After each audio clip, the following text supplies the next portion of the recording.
So, I'd like to think that I've been very careful when it comes to choosing which topics to talk about in regards to the Vancouver Canucks, and which narratives to actually explore. Because if you're a Vancouver Canucks hockey fan, you know that narratives are everywhere with this team. And they have been everywhere pretty much for the last 2 seasons, ever since the Vancouver Canucks had a really stellar 2024, where they made the playoffs and they were top of the Pacific. Rick Tocchet won the Jack Adams and there were all these great awards handed out to players. Everybody recognizes how that season was for the Vancouver Canucks. And all the narratives that spun around next season were a lot more negative, but as a result, they were a lot more bountiful as well. Nothing goes out there and gets a bunch of passionate Canucks fans talking more than the team struggling and interpersonal drama within the locker room. But I will say, I am a product of my own biases, and it's been very apparent over the past few months that those biases, they come up. I'm a guy, just a normal human being.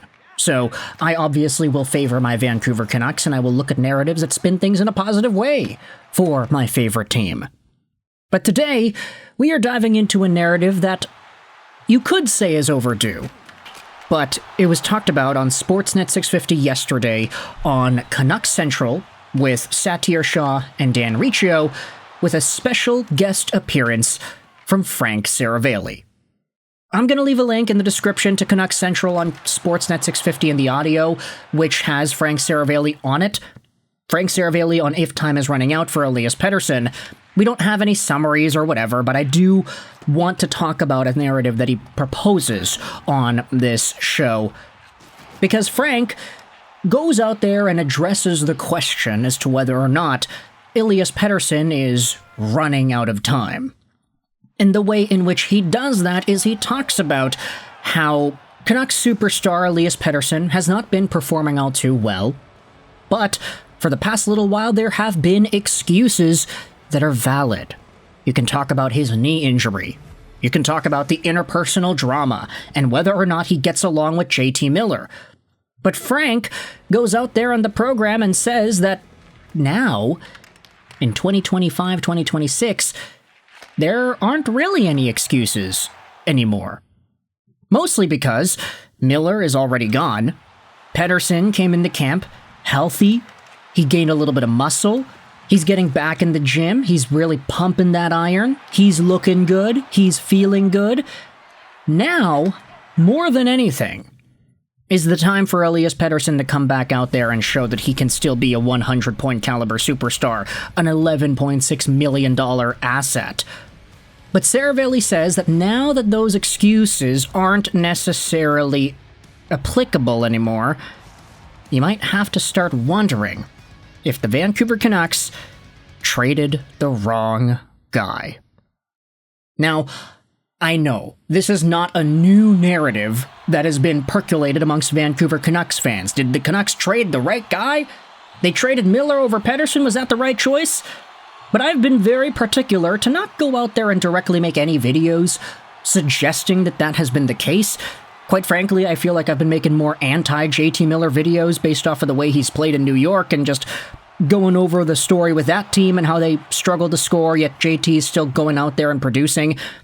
Pettersson, however, in the first 3 games of the NHL season this year has got 1 point. And he hasn't looked good. He hasn't been deployed. Filip Chytil is getting more minutes than Elias Pettersson, and he's getting more defensive starts, too, in his own zone.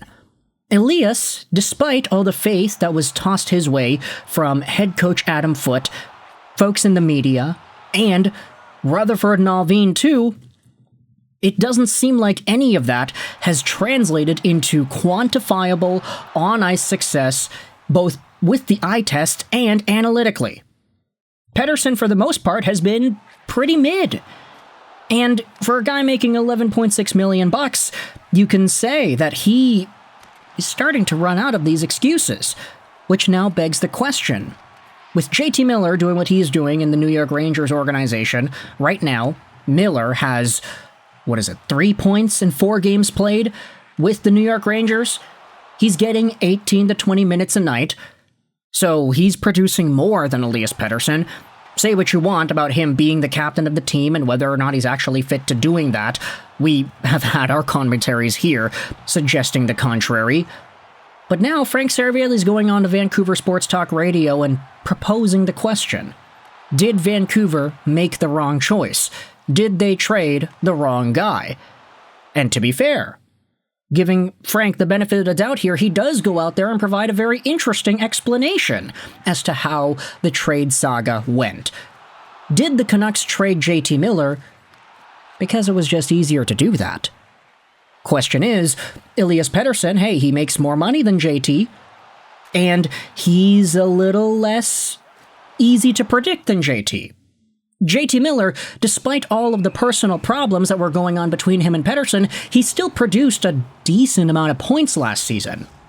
And so Frank went out there on the 650 show and essentially asked if the JT Miller trade was more a result of the market being more open to a JT Miller trade versus making a trade for Elias Pettersson, who, especially during last season, was seen as a very volatile asset, who was not going to grant positive returns, who was making so much money because he was already signed to that deal, yet who wouldn't really be able to fulfill it. Miller is signed for a lot less dough than Elias Pettersson is, mind you. He's only making $8 million a year. Pettersson's making 11.6, so $3.6 million more. $3.6 million, say what you want about the cap going up, that's a pretty reasonable bottom six or middle pair asset. You can get a lot with $3.6 million. Now, of course, Pettersson is younger, so there's a better projection for success, and I think all the other arguments as to what Petey has done in the past fully validate the idea of trading Miller over him. Miller is older, Miller is supposed to get worse as his contract goes on because he's in that arc of his career.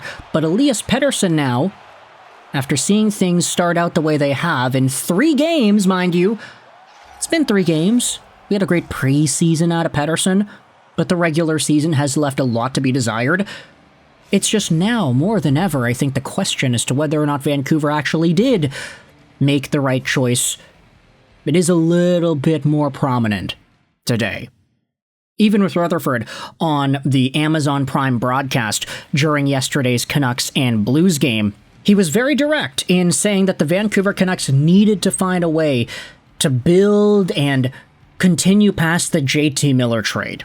Like, they interviewed him in the intermission there, and he spoke about the Miller trade as if it was a canon event that was so important and so paramount to the Vancouver Canucks and their situation and their timeline and what it is they're trying to build. You can tell the JT Miller trade was the trade the Canucks did not want to make. And the reason I say that is because he literally said that they didn't want to make it. Rutherford and Alvin did. But now it's like, yeah, that's the trade you made. Was it the right choice? Was it the only choice?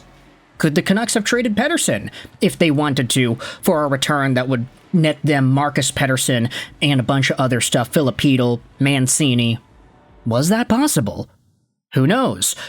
Seravalli proposes all this and more in the Canucks Central clip, so I know that this kind of sounds like an advertisement for that, but I promise it's not. I'm just listening to the program as I'm driving over to Burger King after my own ice hockey game late at night, and I'm like, that's a really interesting topic. Not that it's new, we've been seeing folks on social media say that Miller was the right guy to keep all along for months, but now we're talking about it. So I want you to let me know your thoughts in the comment section below. Of course, comments help out with the algorithm, so I'd really appreciate it if you got involved there. Do you think the Canucks traded the right guy? Are you still a Pettersson believer? I want to be bullish on him. Even Seravalli says in the clip that he's been bullish on Pettersson coming back, which honestly I doubt, but it is what he said in the clip, so I'll take his word for it at least, at face value. If you enjoyed this video, feel free to hit the like button. If you didn't, the dislike button's down there for you as well. But let me know in those comments, man. How do you feel about this situation, and do you think the Canucks would be better off if they kept JT? Right choice or wrong choice? I want you to let me know. I hope you enjoyed this video, and bye.